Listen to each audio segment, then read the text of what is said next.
Bonjour, Good morning. Thank you for being here. While While the photographers are doing their work, I'd like to give you some instructions. No photographs and flashes during the press conference. The press conference will last for 40 to 45 minutes. We'll take questions. Please raise your hand, and when you have the floor, once you've received a microphone, please introduce yourself and ask your question. Everyone speaks French here on the podium. I'd like to introduce the members of the film here. We have Sylvie Piala, the producer, Film du Warsaw. I'm sorry, Kassental is the co-script writer of the film with Abderrahman. Hicham Yacoubi is an actor. Ibrahim Ahmed is also an actor. Then we have Abderrahman Sissako, Toulou Kiki, actress, and Abel Jaffrey on my left is also an actor. First question to Abderrahman. You say that the idea occurred to you after a very tragic event in July of 2012, namely the assassination of a couple that was not married. Was this an immediate reaction? Did you immediately want to write a film not on that specific topic, but was that the starting point for writing the film? Bonjour. Good morning, or good afternoon, rather. We're often asked this question. Why did we do this or that thing? What was the reason? Often there's several reasons.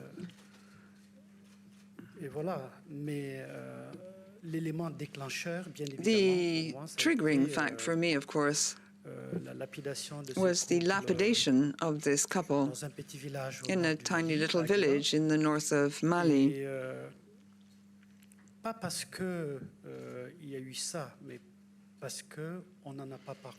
It wasn't the event per se, it was more the fact that nobody talked about it.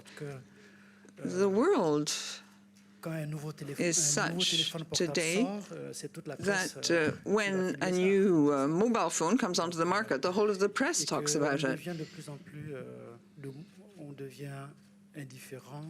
Yet we remain totally and increasingly indifferent in the face of horror. This event, therefore, was the triggering fact behind the film. And right at the beginning, Sylvie Piala, the producer, well, perhaps she could talk about this better than I.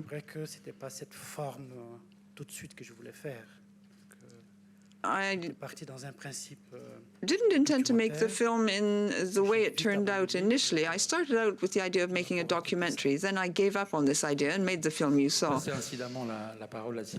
You're actually giving the floor to Sylvie Piala.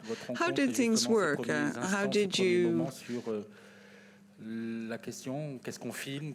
decide what you wanted to film, the storyline? I don't know whether I can really answer your question. For Abderrahman, we came together because we wanted to film things in a documentary style. Also, Timbuktu was still occupied, and it was out of the question that we shoot a fiction film. So it took the form of a documentary. The lapidation scene, however, was not going to be the stuff of a documentary. What we felt was that we should shoot the film in this slightly different way. And then when France intervened in Timbuktu, the screenplay came together in the form that you actually saw, though some things were changed as we progressed. We sensed, in a way, that it was absolutely necessary to tell this tale. The idea of a documentary didn't seem apposite anymore. A question to Abderrahman about the screenplay. Abderrahman, You try to stand back from the situation you have mentioned. You try to stand back to talk about other things. And so how did you go about the dialogue in the film, the interplay between the actors? What about this interplay between documentary fiction and imagination? How did you go about this, in other words? Kessem?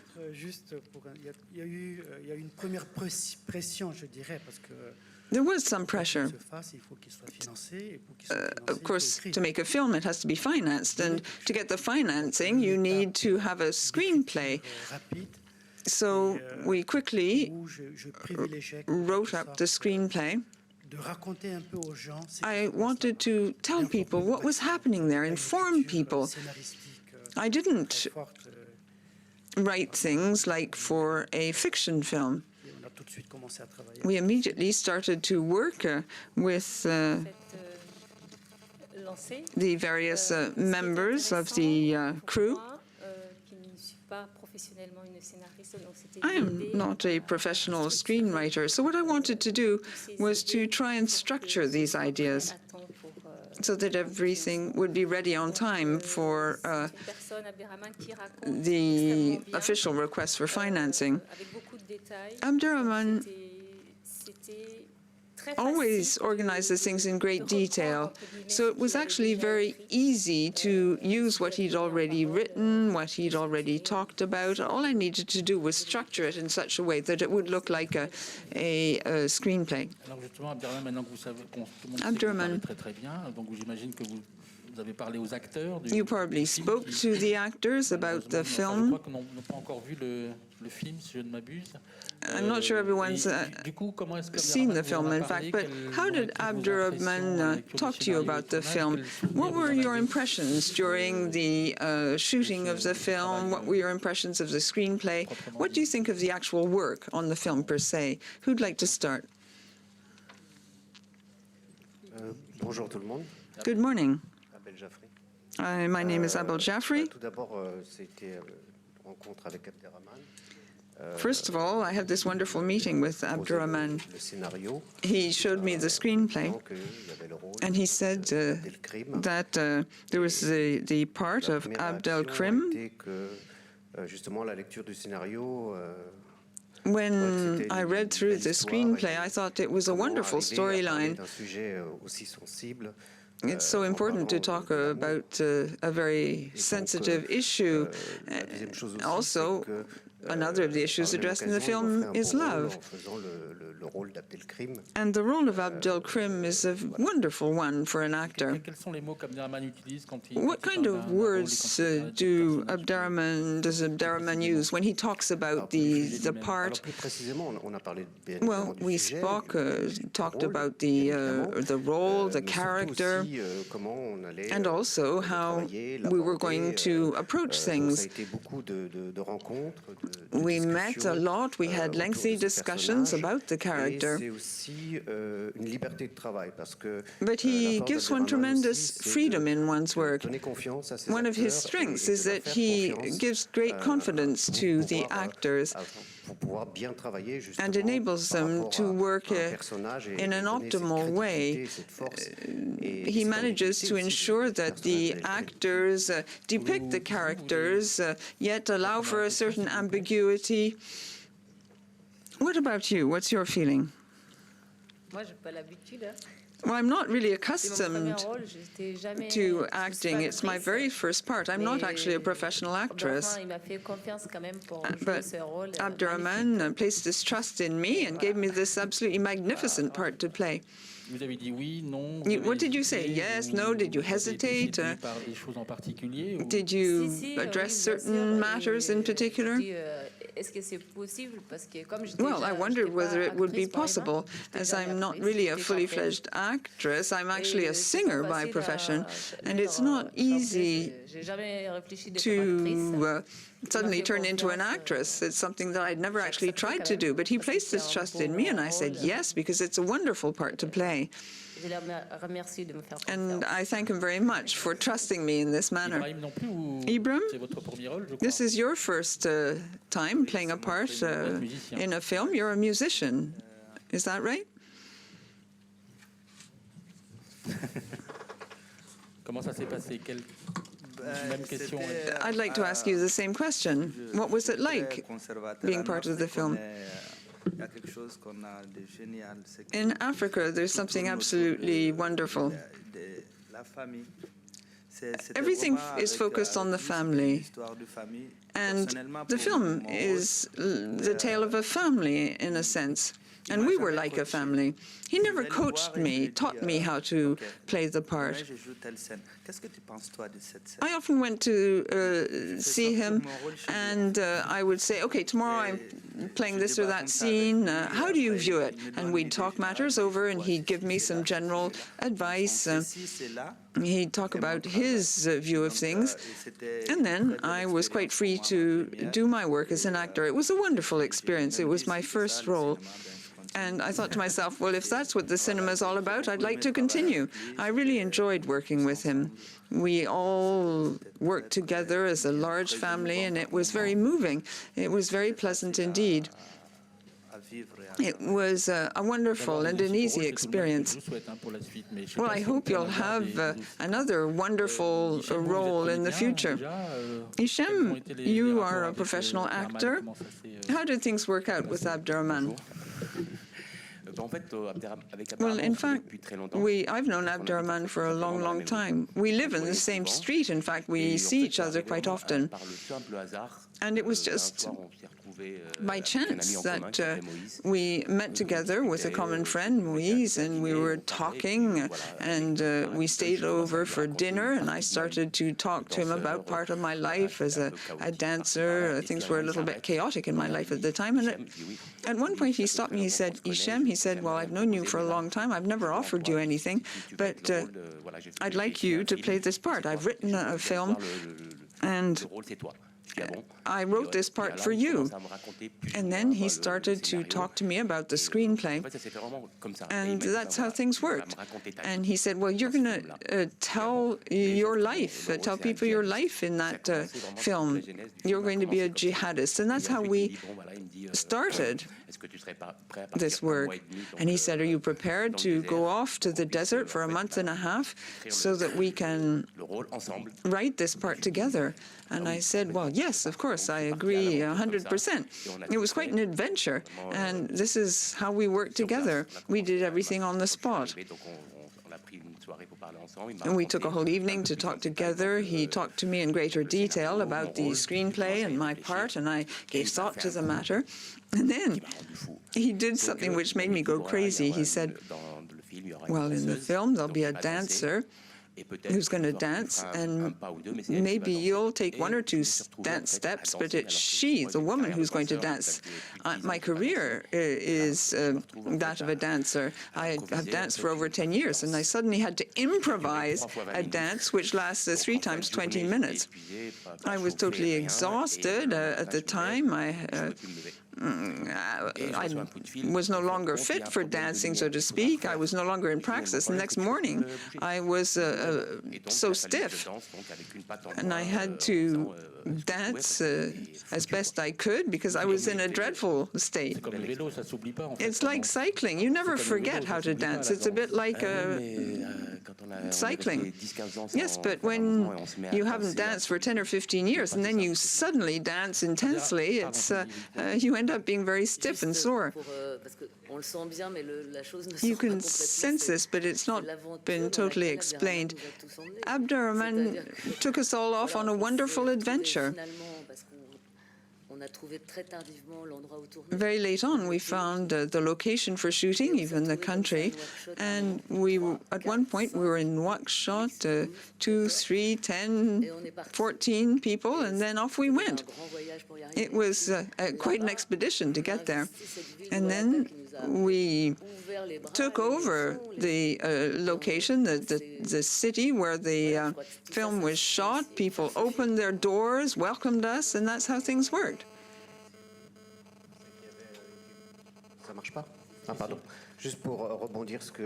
I just wanted to react to what Sylvie has just said.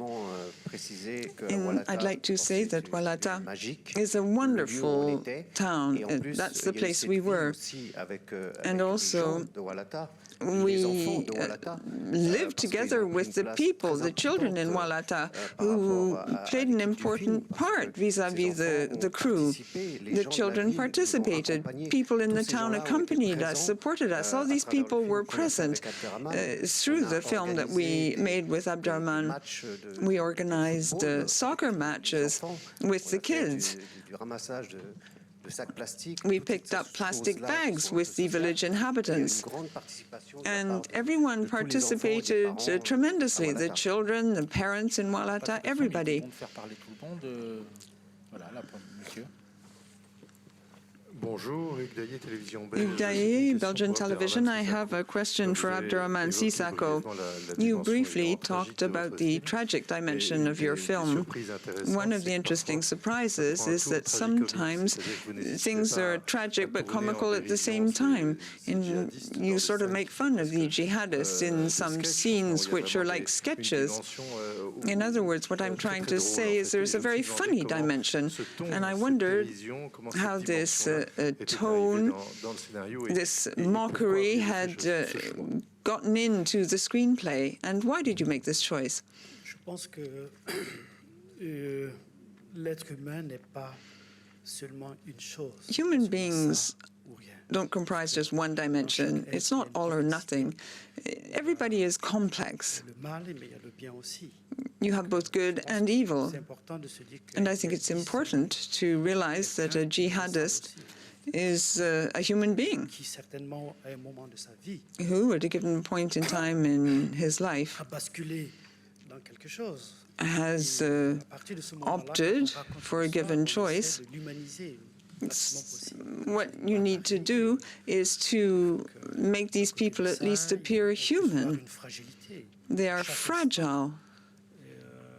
At the same time, a person who treats people badly may sometimes be racked by doubt. You have the scene where there's this interrogation of Kidan.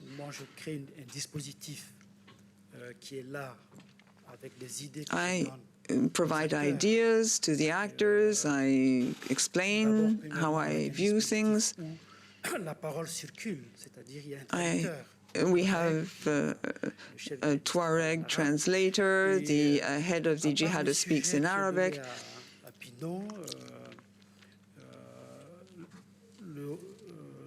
I give the general idea, and then we have the relationship with the girl, and we start to improvise, in fact, on the set. For me, it was very important for the scene to end up with a specific sentence that I explained to the actor when he says,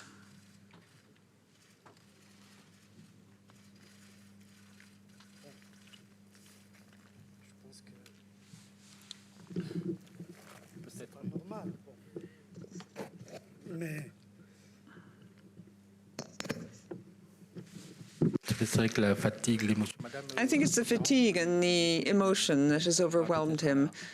Ça va?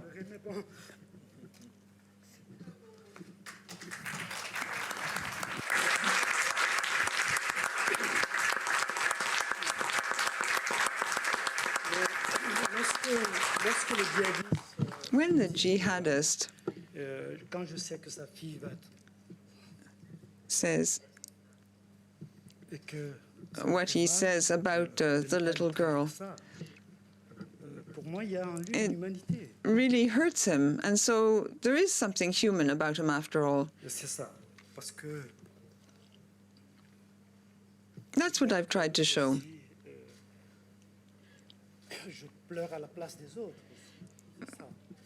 Maybe I'm crying in the place of all these people who have experienced these things, who've truly suffered, because we then tend to identify with these people. The actors, all those who were courageous enough to make the film, well, that's one thing, but the real courage is to be found amongst those who've lived this on a daily basis, not just for one day or 2 days, but for a long time. And they waged a silent combat, which is the real combat waged by humankind. And that's where the optimism lies in the film. Timbuktu was indeed freed, but the true liberation was for those people who lived there every day. In their heads, they sang these songs and this music that had been banned. Or those who dance, those who play soccer without a ball, because it was forbidden, it was banned. That's the real combat. That's the true fight. But as usual, everything boils down to a group of people who try to rule the world. That's the way the world is. We can try and change things gradually. I was truly impressed by these people. I was impressed by all those who were in Timbuktu, these women who were married by force.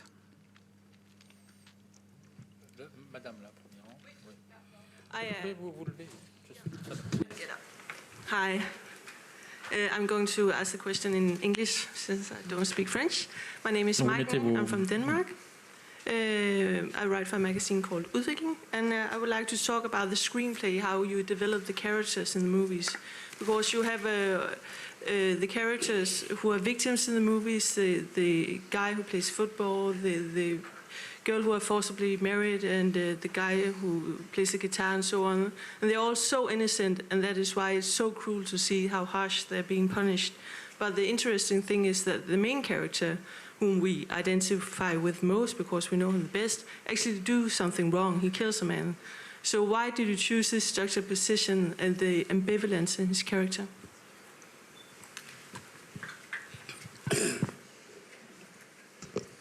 Non, c'est. Je pense qu'un film s'écrit. I think that a film Plusieurs moments. comprises several different moments in time.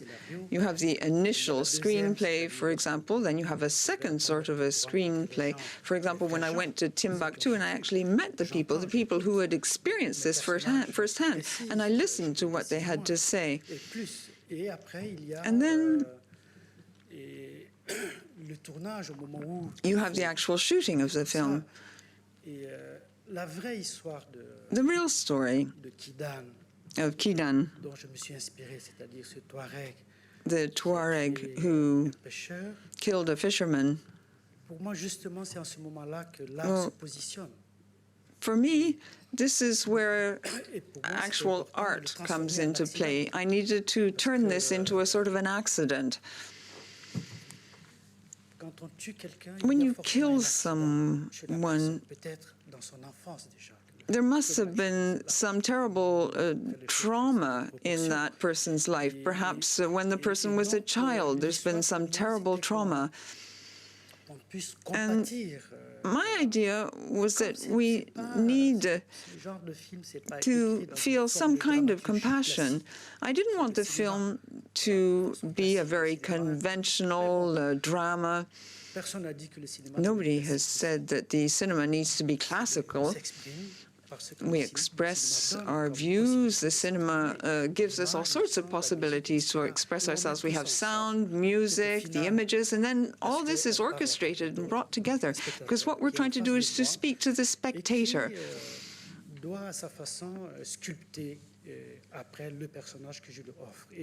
And it's the spectator who then sculpts the character that I offer on the screen. With my characters,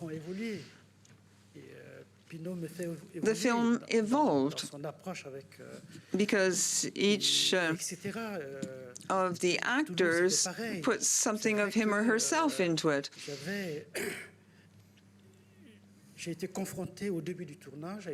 When we started the shooting, I realized that if I want people to be moved by the main character, Kidan,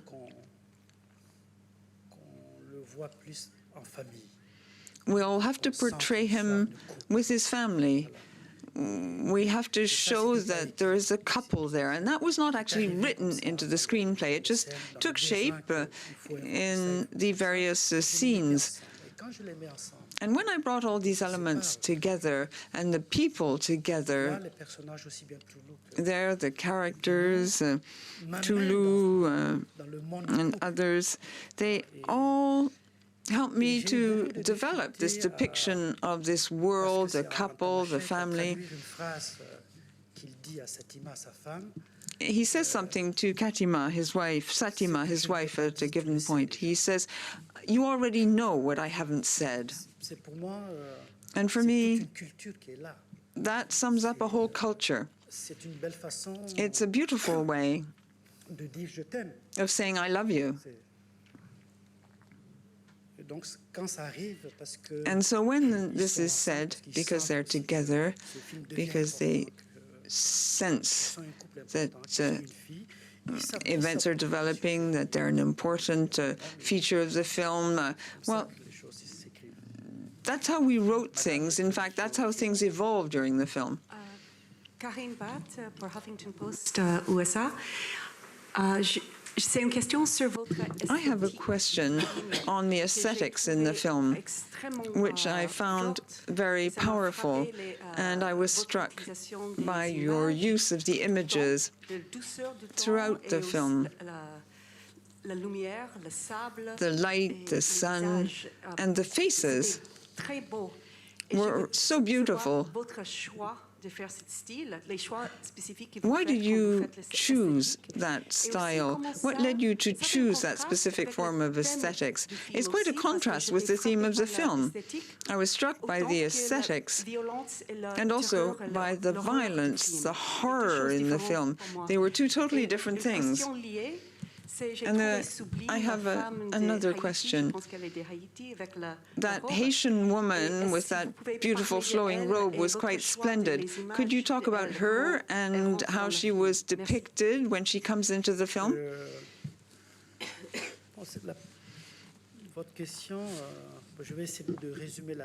I'll try to sum up my answer. Talking about aesthetics, it's very difficult. It actually scares me a bit.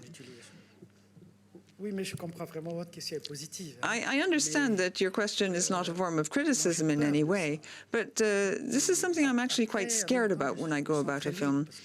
But then, subsequently, I feel very free, because I think that cinema is a form of language. And you speak that language with your own intonation. French, for example, is not my mother tongue. So I'm always going to be French with an accent. And it's true of the cinema, too. Each director has his own accent. Accent is one's childhood, it's one's experience. If you say to yourself, I want to talk about this, which is quite dramatic, it's terrible, what can I use to communicate all these feelings best? Basically, the idea is to be harmonious. For an hour or 37 minutes, that's the duration of the film. You need to communicate well, convey ideas well, while at the same time standing back from the situation. It's easy to show horror. I think you have to avoid taking the easy way out. You therefore need to use all the means afforded us by the cinema. You have the lapidation scene. As Sylvie said at the beginning, I initially thought of making a documentary, and I thought the lapidation could be a sort of an animated scene. But then animation became rather complicated. It takes a lot of time, and it would look very highly stylized. So what I was trying to say to myself was, you have to be careful with these choices. It's easy and dangerous at the same time. So I decided, notwithstanding, to show this lapidation, but from a distance. And when I talked with Hichem, I learned he was a dancer, and I realized that it was important to have a jihadist who was a dancer. That's what life is all about. And then how should I show this? How should things evolve? You have this lapidation scene, which was built in such a way as to be part of this dance. And Zabu, the crazy woman, is a very important person for me.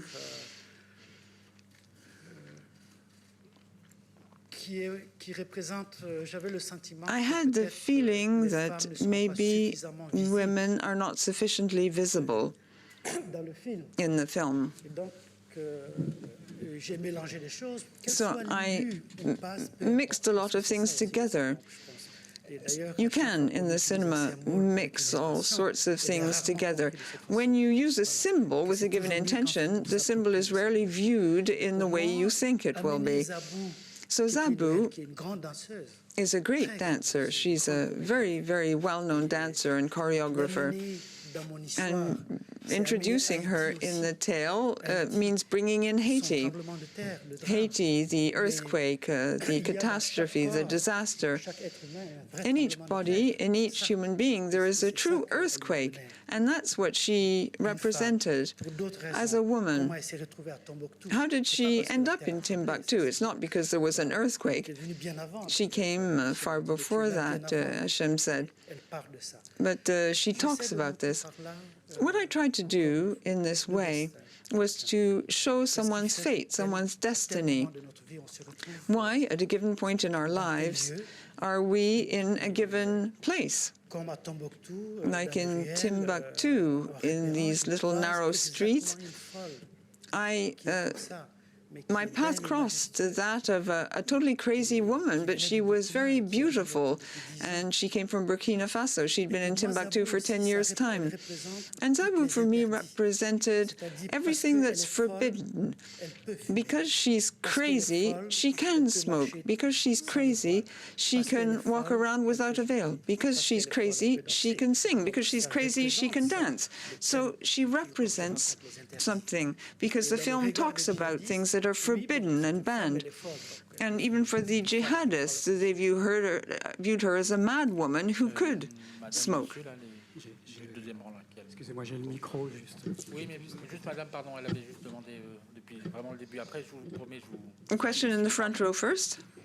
Bonjour, Marianne Barriot de Marianne Barriot, AFP. I have a question for Mr. Sissako. Quite a lot of the actors you recruited were amateurs. They weren't professional actors. You recruited them in Mauritania, a lot of the extras too. Some of them had experienced this occupation. Did they describe their experience during this occupation? Did they talk about their experience of shooting the film? I have another question to Mrs. Kiki. Could you perhaps describe your emotions today, being here at the Cannes Film Festival? I don't know. It doesn't change much for me, really, being here. Of course, the Cannes Festival is very beautiful. But I don't know. I really can't answer your question. Pardon? Parce que l'histoire, c'est touchant quand même. The story is very moving. It's very sad. C'est touchant. It's very moving. Quand même, on écoute, on attend Abdelrahman parler de cette histoire. Abdelrahman talked about this event, and it touches us very deeply. It's something that truly happened, and it's so very sad for people. And I think the film is very moving.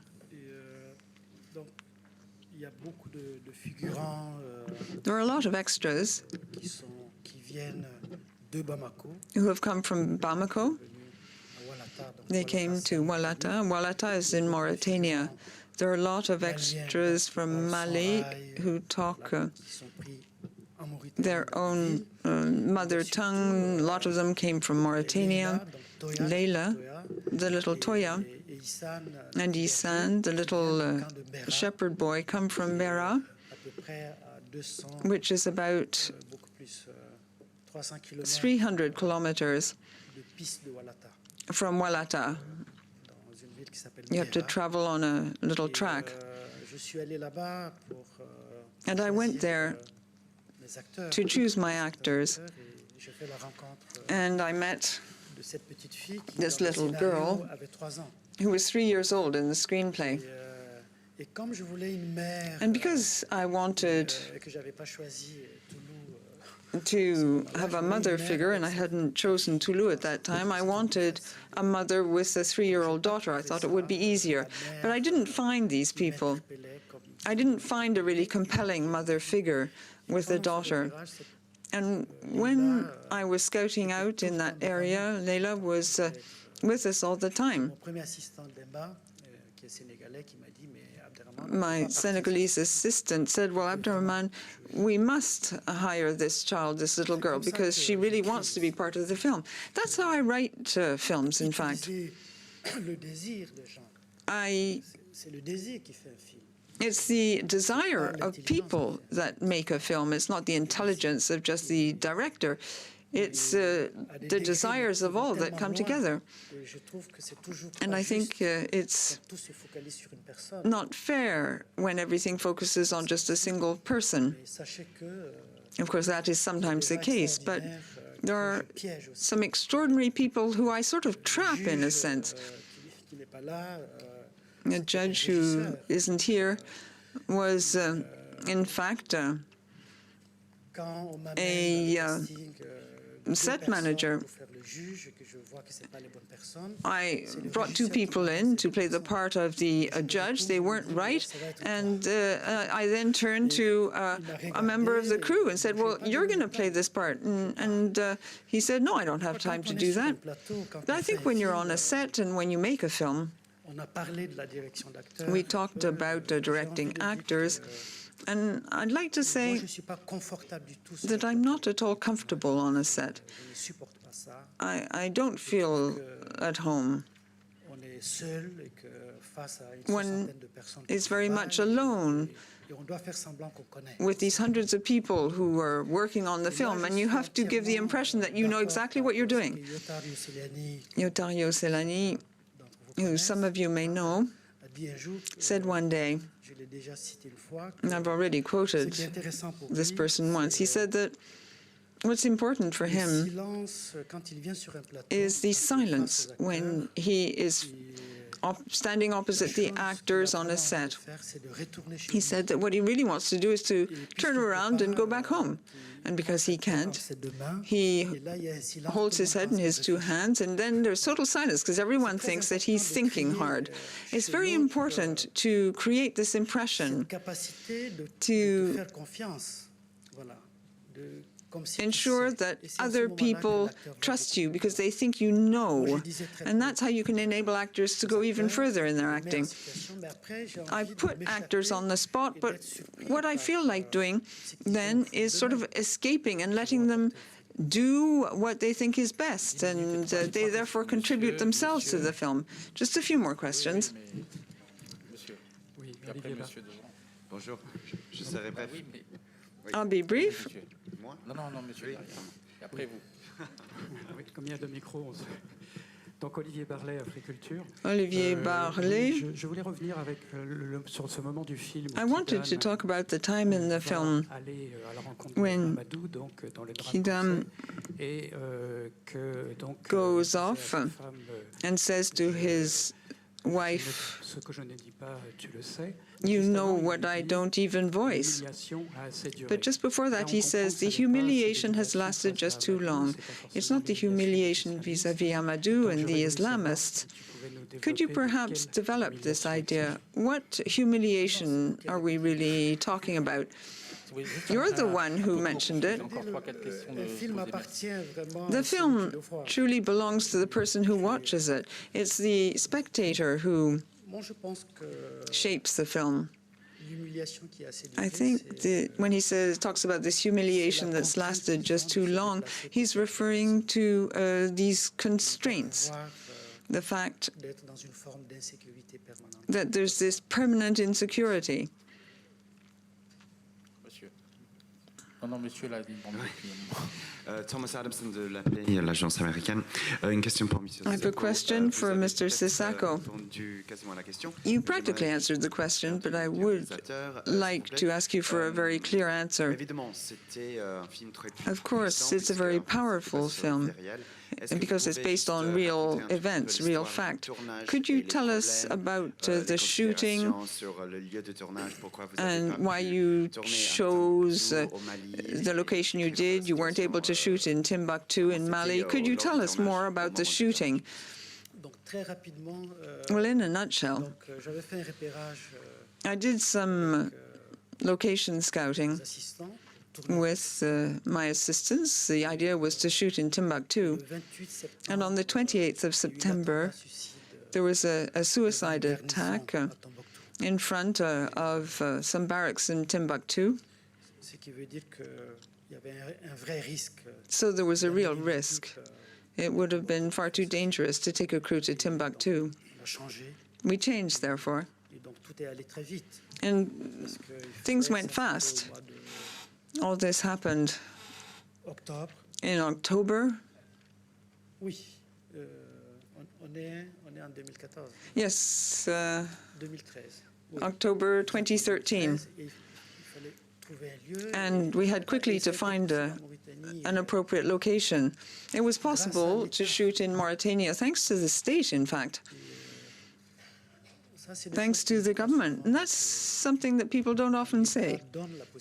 When the state, the government, enables someone to make a film, gives them the possibility to shoot a film, providing for proper safety. So it entailed quite a lot of work.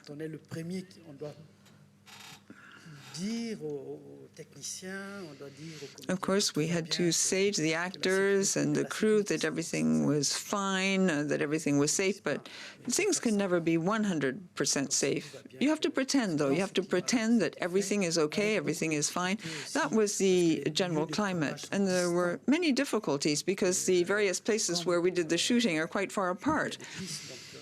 And there are only tracks. It may take half a day to get from A to B, to get to Kifa, for example. But that's how things were. I don't think a film has necessarily to be easy to shoot. And when it's difficult, well, you just have to cope with that. I wanted to talk about something that's very important, which isn't part of your question. It's linked to the way we worked with the actors and chose the actors. The fishermen. It was quite incredible. We were shooting in Kifa, where there's a lake. It looks a bit like a river, but it's actually a lake. And just the evening before, just the day before, people proposed certain actors, certain people who could be the fishermen, but they weren't right for me. They didn't really convey anything. So I said, no, that won't do. So we went off back to the set, which was about half an hour away. And in the car, my assistant showed me a picture and said, what about this person? I said, no. We reached the set to shoot one of the most important scenes in the film.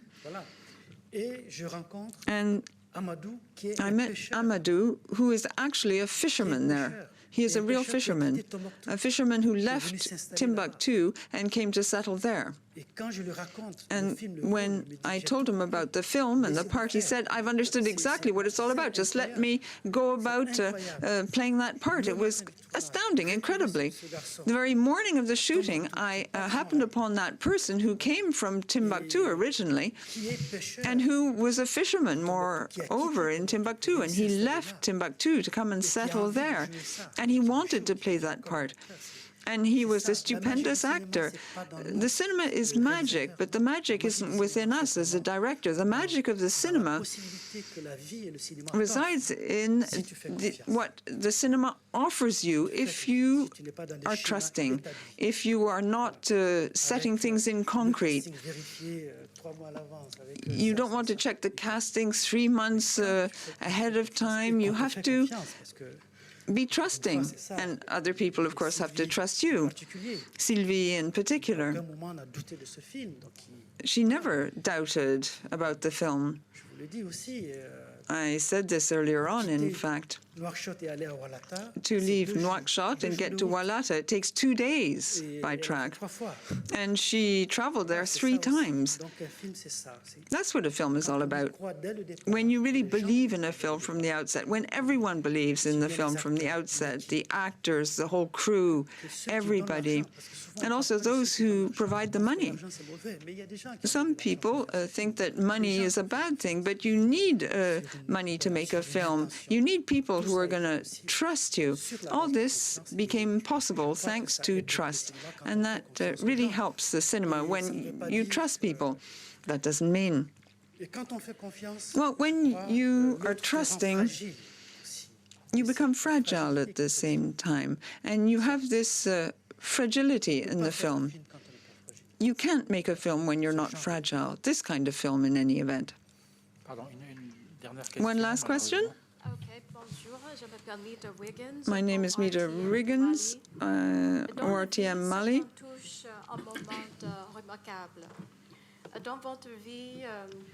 Sometimes there are incredible events in a person's life. Mr. Sissako, why did you actually choose this storyline? Excusez-moi.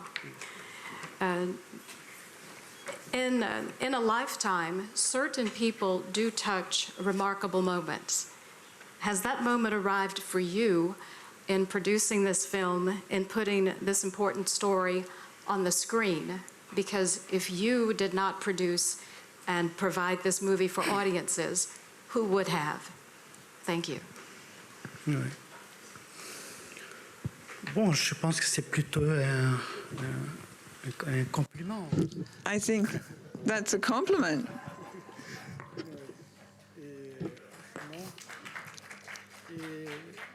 Oui, merci parce que... Thank you for asking this question. Bon, c'est beaucoup plus facile après, c'est vrai. Je tiens à considérer, et je l'ai dit au départ, I consider, as I said at the beginning of the press conference, that the people who were truly courageous are the ones who experienced these events firsthand. When it's your job to be a filmmaker, when you have an opportunity to make films, because not everyone can do this, it's actually very complicated to find the money. But when you can do it,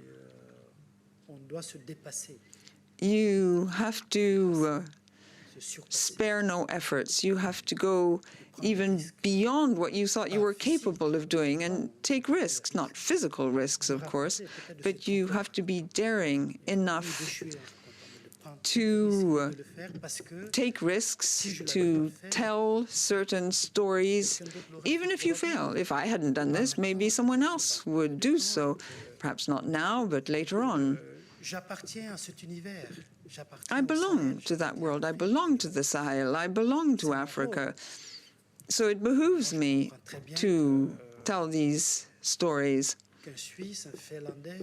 I don't see how a Swiss or someone from Finland or elsewhere could do this. They are close to other stories, to other events, which they will depict in their films. I think that what is very important is to depict the surrounding reality, what one actually lives. Thank you very much to Mr. Sissako and the whole team. Thank you very much for attending this press conference.